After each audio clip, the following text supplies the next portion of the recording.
سلامونه دوستانو، جوړ په خیر. نن د افغانستان و کونسلګرۍ ته زموږ دوه تکړه افغانان چې کپور صاحب او سنگ صاحب چې مهندر سنگ سنگ دي تخلص دي او تاسو دا دلیپ سنگ تخلص کپور دی او کپور صاحب دغه دواړه راغلي و نو ډېر ښه مجلس مو وکړي او دا دواړه درانه افغانان دي، یو د کندهار څخه دی او بل د هلمند څخه. تاسو د کندهار د کوم ځای یاست؟ زه د کندهار کابل بازار نایچار. ښه څلورمې نه یې؟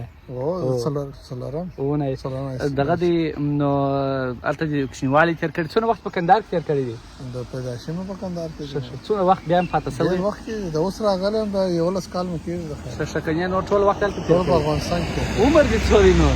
عمر مې اوس د نزدیک 4 میاشت بعد 15 کلن کېږم. نو ډېر وخت په کندهار کې تېر کړی دی. بله دې دالیې ته تللی یې؟ دالیې ته ټوله یو څه هم نه دی پرې شوی. ښه داسې منظرې دې ډېرې کړي؟ ډېره ښه د توت منظرې مې وکړې، د پیرني میلې مې وکړې. ارغنداب ته هم تللی؟ ارغنداب کې ډېر دا خو زموږ د هلمند خوا ده. هلمند ته به هم راسې. ته د هلمند د کوم ځای؟ د هلمند د لښکرګاه یم. لښکرګاه مایان څنګه دي؟ مایان د لښکرګاه ډېر ښه مایان دي. د ګریش مایان خو دغه په لښکرګاه چې دغه کې نه نو دغه دی هلته په هلمند کې نور ملګري دوستان تاسو نه وخت تېر کړی دی؟ والله زموږ هم ګرده د وخت حالت تېر شوی. زموږ دغه 8 کاله کېږي چې موږ دلته ښه نو دلته خوشحاله یاست که هلته؟ وطن سل په هر ملک کې باندې کښېنې درته وایي د کم ځای ځای د افغانستان. راځئ دغسې به روان هم شو او دغسې دغه دی د افغانستان خاوره یم. د افغانستان مو وطن دی.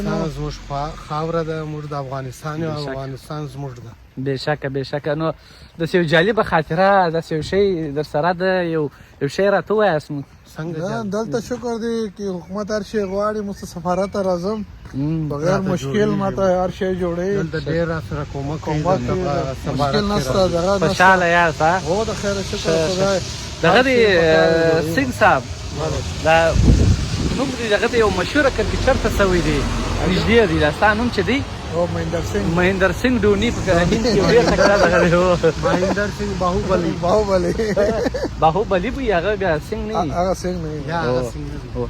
نو هغه سنگ نه دی، دغه زموږ نوم هغه غلا کړی دی. سنگ خو هغه دی، خو سر کې ټربني. نو دغه دی کرکټ ټیم کې زده دی که زما د کرکټ بیټسمین یې بالر یې څنګه؟ زه ولا بیټسمین یم. بولر زم بیټسمین یم. بولر کار خراب. څنګه دی چې کله داسې یوازې یو زمزمه کوي چې نه کوي؟ هر یو شنبه کې زموږ د کرکټ د پروګرام جوړېږي. هلته موږ افغانان د خپل سکان ټول هلته ویډیو جوړوم. تاسو دغسې هم زمزمه هم کوئ؟ زمزمه خو پېژنئ؟ زمزمه دا چې معنا دا چې هغه قرار چې کله د ځان سره یوازې یو سندره قرار د ځان سره وایاست که یا د سادو خو د دې کبار دی؟ هغه خو یاد نه وایي. نه یو زده نه یو. اورې د چا سندرې خوښېږي؟ نغمه ډېر انارکلي بس دا دواړه ښه دي. منګل نغمه د دې ډېر او د ستاسو څخه ډېره مننه. یو ورځ د خیره درځمه بیا ښه سم مجلس کوو. څنګه نن هم خوشحال شوم. ډېر تشکر. کومک مو وکړې، د انواران سره دغه مو وکړې، کور دې ودان. ډېره مننه ستاسو څخه. بس نو هر وخت راځو ته ډېر راسره کومک کوې. زه د ټولو افغانانو په خدمت کې یم. ما ته ټوله قدرمن یم. کار مې باندې دلته خلاص شوی ده. د شپې د ورځې به زنګ و درته حاضر. ډېره مننه. بس دا هم راته خوشحاله ده. ژوندي اوسئ. د خدای په امان.